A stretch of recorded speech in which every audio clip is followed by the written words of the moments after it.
press preview with me now, Nikki Hodgson and Rehman. Chishti, we're taking a look through the Boxing Day papers. Not much Christmas cheer, I'm afraid, in the papers. No, there isn't, but I mean, that's a good thing. These were reporting some stories that maybe at other times of the year will get brushed over. Well, that's true, that's true. Let's take a look at The Independent, which has a great photo. Isn't that a lovely picture? Yeah, it's lovely to look at. The Pope giving his mass today. The main story, Britain says no to Syria's refugees. It's a story that's been written by Andrew Grice, their political editor, and using, that well-worn phrase, no room at the inn. Policy defies UN appeal and distances Britain from 16 leading nations. So, Rehman, why is David Cameron saying no to Syrian refugees? Well, not at all, actually. I think the Prime Minister is saying yes to Syrian refugees in terms of supporting them.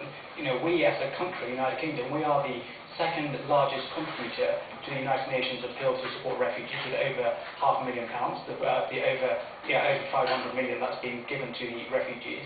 The Prime Minister in G20 in Russia led the appeal on a humanitarian basis. What we're saying is that those countries that are surrounding Syria, like Turkey, like Lebanon, like Iraq, they're in a better position to deal with those refugees, and we have to support them. What I would say linked to that is that if those refugees from Syria would share the similar languages of Arabic with those countries around them, you have more cultural identity in relation to those countries nearby. You can settle easily into those countries, rather than go to a country where you have to adapt to a new language, new way of life. That's my interpretation of that. Okay, what about the lack of stability in some of those neighbouring countries? Well, I think what you're saying in relation to that is partially in relation to Jordan, where the proportion of refugees is very high. Absolutely right and proper. We have to make sure that we support the Jordanian authorities to deal with those refugees. The same thing in Turkey. But long term, what we have to do, and it's vital we do this, is through the Geneva II peace process, is find a political settlement for the people of Syria. It may take time, but that's our long-term aim and ambition. I know, but in the short term, I would say those countries are better equipped to deal with them, rather than saying other countries should do it. But I would say this, is that the United Kingdom has already taken in thousands of refugees from Syria, but equally I think it's an international obligation where we should all work together to deal with this. Nikki, wouldn't it be very politically damaging for the Prime Minister, given the hype, the scaremongering that there is over immigration, to allow hundreds, maybe thousands of refugees from Syria? Well, I don't think so. I think when the UN makes an appeal specifically to say you need to help these people, this is a humanitarian disaster, the greatest one of this century, actually, David Miliband has suggested, then he has, it's really up to him to act. 100 people a day are dying in Syria at the moment. Many of those are children. There is terrible weather predicted for the coming months. In relation to the 12,000 places that have been offered for Syrian refugees, that's 12,000 out of 2.3 million people displaced. That's 0.5%, and there are actually 10,000 of those been offered by Germany.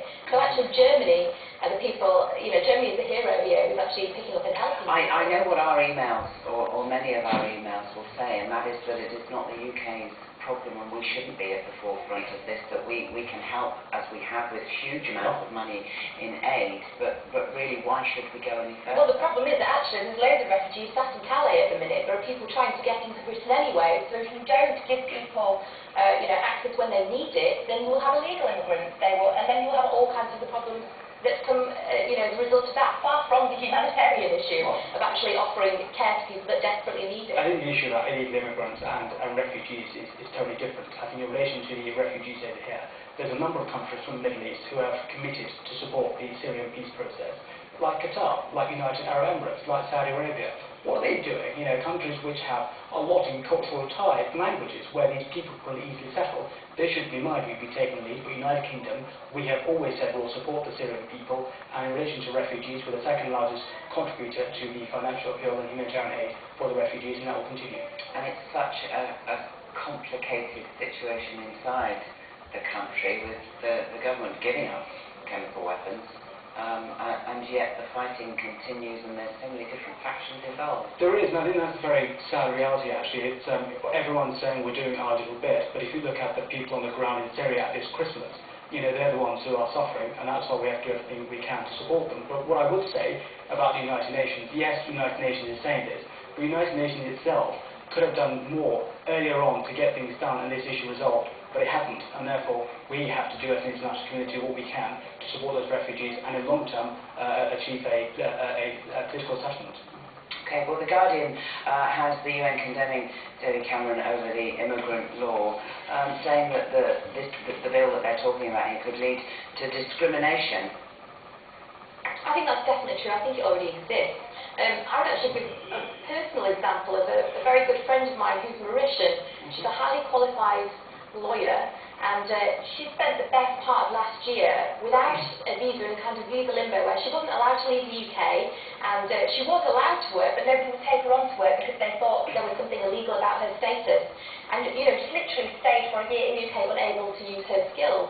And this is the thing about the immigration law. There are plenty of very qualified immigrants that want to come and contribute to our society, and for whom we really depend on to boost the economy. The European Centre for Economics and Business Research has found that if we do go ahead with this bill, then we risk losing £60 billion to the UK economy up to 2050 because of the amount that immigrants actually contribute. But the argument, presumably, is that this bill won't stop those sorts of migrants coming to this country. It will stop migrants abusing public service. I think this is what it's about, and that's what we've got to get very clear about. People who have something to offer our country and can contribute to our country will always be able to come to our country. Those who abuse it, those who are illegal immigrants, I think they have to be dealt with, and this law, this bill, deals with that. And the point made by the Immigration Minister, Mark Harper, he talks about the abuse to public services. Absolutely right and proper, because it's not fair on the wider taxpayer where illegal immigrants who ought not to be here are using those services. And also it's not fair where you see potential illegal immigrants from around the world who see Britain as a soft touch on these access to these services coming here. And finally, what I would say, the third point on this, is that it is absolutely right and proper that we should deport those people out of this country who are illegally here at the quickest and possible opportunity, provided they get their appeals, which they will, but it's done quickly.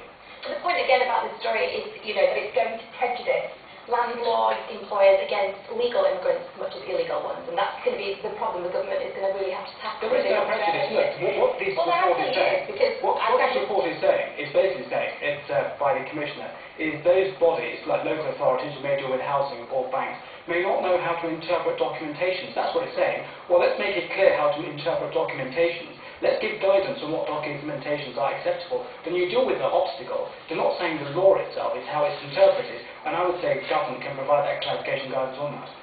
Okay, let's move on. We're talking about Syria and the dire situation it is there. The Daily Telegraph and a couple of the other papers talking about South Sudan, where the situation has become very serious. Edge closer to an all-out civil war as rival forces captured each other's territory and fighting has spread to half of the country's 10 states. Well, I think it's completely disastrous and your heart goes out to it, but the problem stems on how South Sudan was created by two different tribes coming together. You have the Dinka tribe, which belongs to the president of South Sudan, and you have the Nuer tribe belonging to the former vice president of Sudan, and now they've gone their own ways. And what happened when they came together, they still kept their own separate armies. So when they had their differences, now you've got two different people with guns and ammunition, and you're trying to bring them together in the interest of the country. The United Nations have increased their peacekeeping troops into South Sudan, but what the United Nations have said quite clearly is that they will not be sending any troops into South Sudan. This is a political solution which has to happen in the interest of the country, and two people, the two men, the president and former president, have to put aside their personal differences and think of the interest of the country and avoid the bloodshed that could take place if this doesn't get resolved. Well, the point about the personal differences, though, is that, the ex-deputy is claiming corruption. There's widespread corruption at the minute, and because of the numbers, because there was a 20-year plus civil war, there are huge amounts of guns and weapons floating about as well. And actually, this sort of slightly disproves your point about Syria refugees and how to deal with them, because here, this is one country now, and people are fighting in it. Yeah. The idea that other countries outside of Syria would be, responsible because they have a shared culture, well, this absolutely proves that even in your so-called homeland, you can have huge ethnic tensions. Well, you had that in Syria. Okay. The tensions, ethnic tensions. Plenty more to talk about, which we will later on this evening, but for now, Nick.